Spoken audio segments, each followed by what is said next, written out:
Today, let's learn the lesson Evans tries an O level by calling Dexter from Class 12 English. About the author. Norman Dexter was an English crime writer known for his Inspector Morse series of novels and adapted as a television series Inspector Morse. His characters have spawned a sequel series Louise and a prequel series Endeavour. In 1996, Dexter won a Macavity Award for his short story. Introduction. This is a detective fiction dealing with the account of the jailbreak by Evans, a criminal who was an expert in escaping from prison. The story deals with his smartness, foresight, and planning his escape. With his meticulous planning and keen observation, Evans outsmarts the prison authorities. Evans, with his ready wit and charm, proves at the end that things are not what they seem to be, and we should not jump to the conclusions hastily.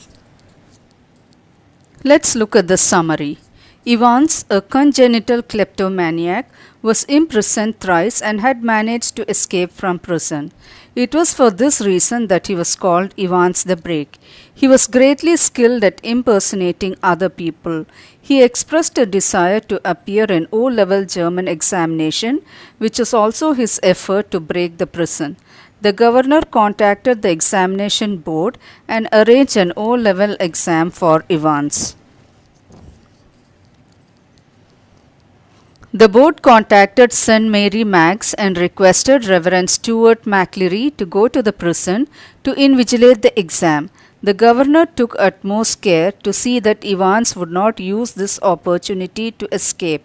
Every care was taken to make Evans prepare for the exam. He was tutored by a German tutor for 6 months. The day before the exam, the tutor wished him luck.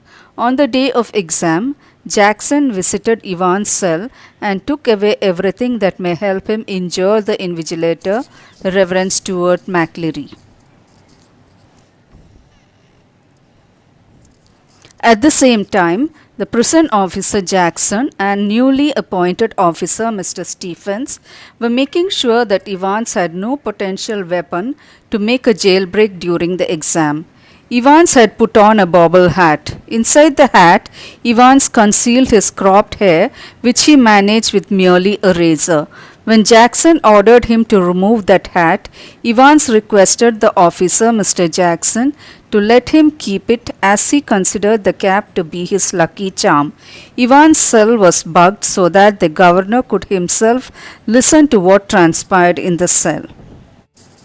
The invigilator, Reverend S. McLeary, too was searched so that he did not have anything that Evans could use to attack him in an attempt to escape. Having done so, they found that the parson McLeary had a semi-inflated rubber tube in his briefcase. On inquiring the reason for which the tube was brought, the person replied that it was a cure for his extremely painful disease of piles. Having made a decent parson disclose a secret, the two officers felt embarrassed.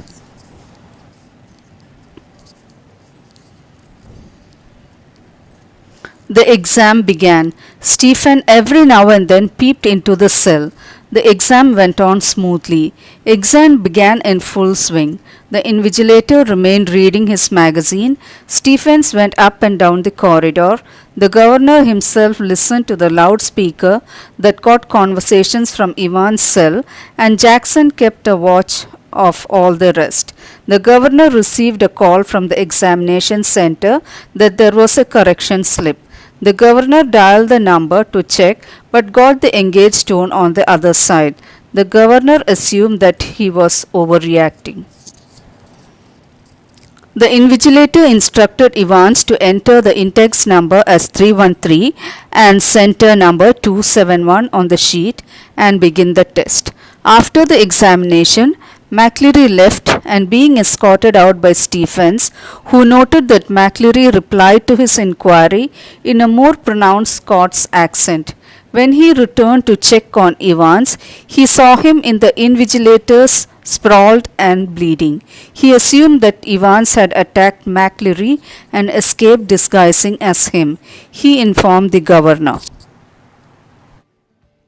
The latter was to be hospitalized but he insisted on guiding the authorities about the route Evans was to take. There was confusion as the second phone call had asked for the prison van and officers in a remand case. The governor allowed the bleeding person to help, after which he would be taken to the hospital. Evans, disguised as a person, informed them that he was all right and asked them to follow. Thus, he escaped the prison. When the invigilator was not found in the hospital, they went to the residence of Reverend McCleary, only to find him bound and gagged in his study in the Broad Street. He had been there from 8:15 a.m. Now everything was clear to the governor. Evans had escaped the prison. Evans finally reached his hotel, triumphant over his escape, only to be shocked to find the governor waiting for him in his room. The governor told him that the index number and the center number gave him the hint of Evans' true location.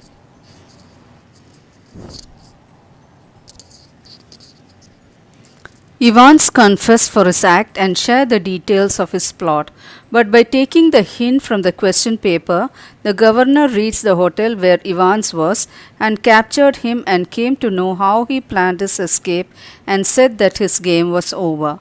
Evans surrenders himself to the governor. The governor told Evans that they would meet soon. The moment they drove away, the so-called prison officer, a friend of Evans, unlocked the handcuffs and asked the driver to move fast, and Evans instructed that they turn towards Newbury. Evans thus had the last laugh. Question and answers. Question number 1. What were the precautions taken for the smooth conduct of the examinations? Answer. Evans was in a solitary cell. Evans' cell was thoroughly checked. The nail file and scissors were taken out. McCleary's bag was also checked for potential weapons that could be used by Evans. A penknife was taken away. All messages and phone calls to Evans were going through the governor. His solitary cell was well guarded with all officers on alert and the two locked doors between Evans' cell and the yard, which had a high wall. Question number 2. How did the clues left behind on the question paper put Evans back in prison again? Answer. The text on the last page of the German question paper contained the plan of escape. It had an important clues of route, which was from Elsfield Way to Headington roundabout and from there to Newbury. The other clue was the index number 313 and the center number 271. The 6 figures brought the governor in the middle of Chipping Norton. Golden Lion was also alluded at in the paper. Question number 3. Blunders by the prison authorities that led to Evans' escape. Answer. Prison authorities made many blunders. It was only because of these mistakes that Evans could escape from the prison. The hatching of the escape plan started with the German tutor's entry. The German teacher who had been coming to take Evans' classes was Evans' accomplice. Everyone assumed that he was a teacher from the technical college. The invigilator's identity was also not verified. On the examination day, Jackson's not getting Evans' bobble hat removed was a blunder. If Stephens had been shifted out from the cell, the escape would not have been possible. Jackson should have searched McCleary thoroughly and seen the rubber ring closely. The prison staff blindly believed that the injured man was the invigilator, though it was Evans playing a trick on them. When Evans was arrested, the governor was complacent and sent him a prison van, leaving Evans in the hands of his own accomplices. He thus lost Evans, who made his final escape.